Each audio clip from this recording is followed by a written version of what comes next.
Bonjour à tous et bienvenue. Donc aujourd'hui je vais essayer de faire le second filtre, plus gros cette fois pour mon gazogène. Donc je vais utiliser ce fût, donc c'est un fût à fruits. Donc il fait 25 litres celui-ci. Il y a un joint tout le tour ici et normalement c'est utilisé pour faire fermenter des fruits, faire de l'alcool, etc. Donc la première chose à faire là, c'est que je vais utiliser donc des tuyaux. Je vais utiliser des tuyaux d'1 pouce comme sortie ici. Donc il va falloir que je fasse un trou de 34 mm et un trou sur le côté également pour l'entrée. Bon, on veut éviter de faire ça salement, il faut faire ça doucement parce qu'une fois que le trou est fait, on ne peut pas revenir en arrière.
Le lendemain,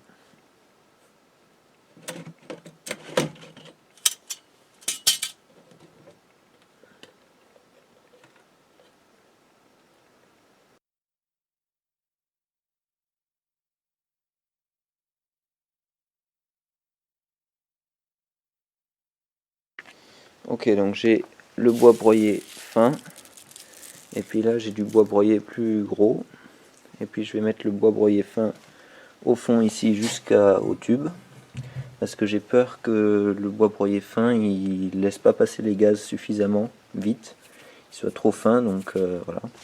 Donc je vais mettre les plus gros au dessus et on va peut-être mélanger les deux, on va voir ça.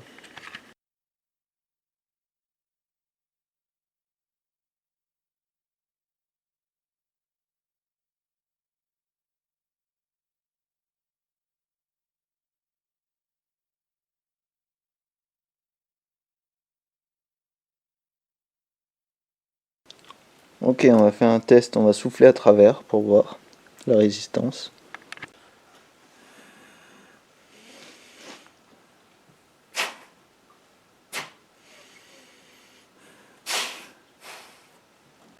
Bon, il n'y a pas beaucoup de résistance, donc je vais ajouter un peu de morceaux plus fins.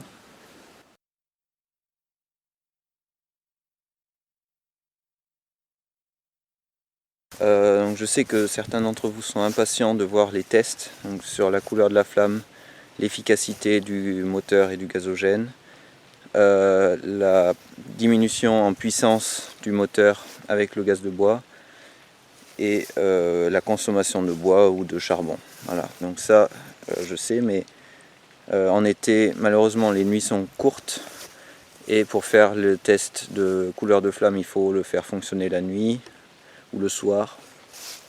Et en général moi je dors la nuit. Donc il y a ce problème là, et en plus là il a fait très sec cet été. Maintenant il pleut, mais c'était pas le cas avant, et j'aime pas faire du feu quand il fait sec parce qu'il y a la forêt autour. Voilà, je veux pas que tout prenne feu tant que je suis pas sûr que ce soit tout bien sécuritaire. Voilà. J'ai pu quand même commencer les tests, mais d'abord le ventilateur était grippé à cause du goudron qui était dedans. Et donc j'ai dû le faire tourner à la main pour qu'il se dégrippe. Ensuite il faisait un bruit un bruit pas normal quoi.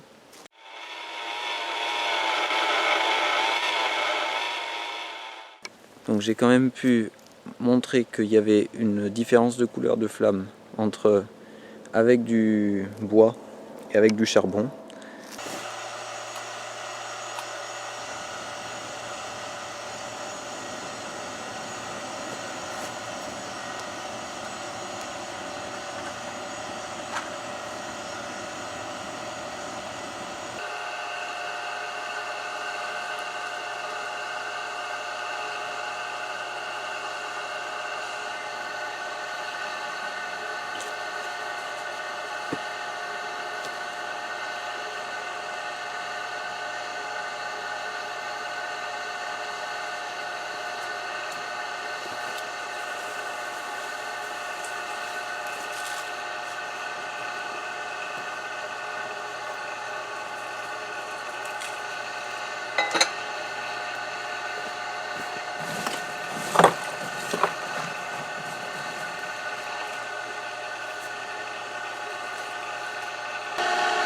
Donc ça c'est le charbon de bois, pur charbon de bois, juste avec le petit filtre, sans le grand filtre. La flamme commence à être un petit peu plus transparente, un petit peu plus bleue.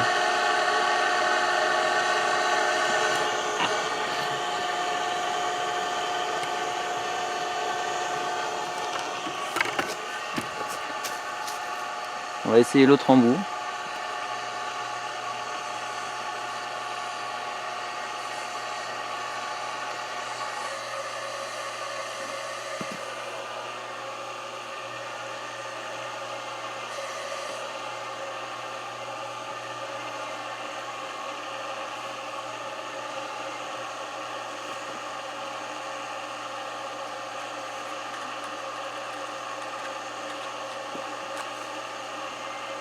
Yes.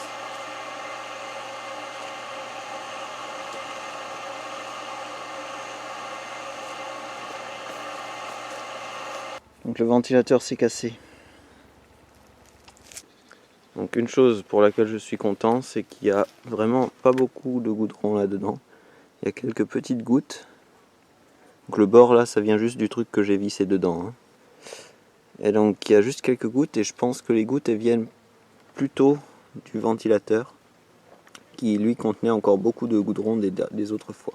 Par contre le charbon, il va falloir que je trouve un moyen de rendre les morceaux assez uniformes en taille, parce que là ça a encore bouché mon gazogène. Donc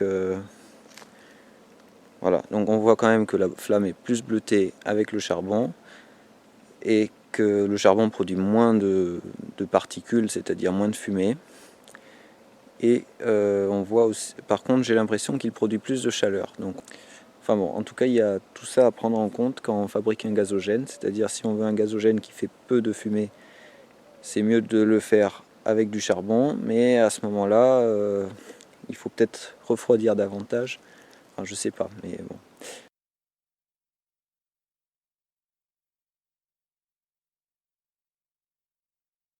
Une possibilité qu'il y a, c'est d'utiliser un gonfleur pour matelas comme celui-ci.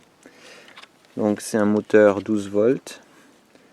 Et l'avantage, c'est que le moteur, il n'est pas en contact direct. Il est ici le moteur. Et ça aspire par là, ça rejette par là. Et le moteur n'est pas en contact direct avec le gaz. Donc ça, c'est une bonne chose.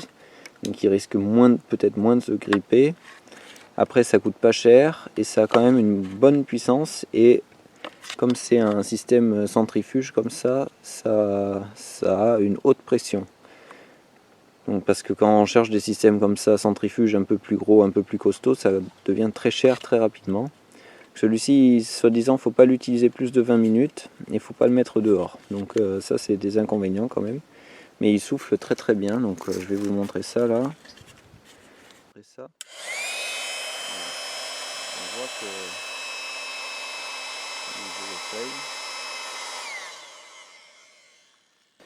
maintenant il va falloir adapter les tuyaux ici à mon ancien système. Ça va pas être rigolo. Et donc j'espère que cette vidéo vous a plu et en attendant, je vous dis à la prochaine vidéo où j'aurai branché tout ça et où je pourrai vraiment faire les tests. Allez.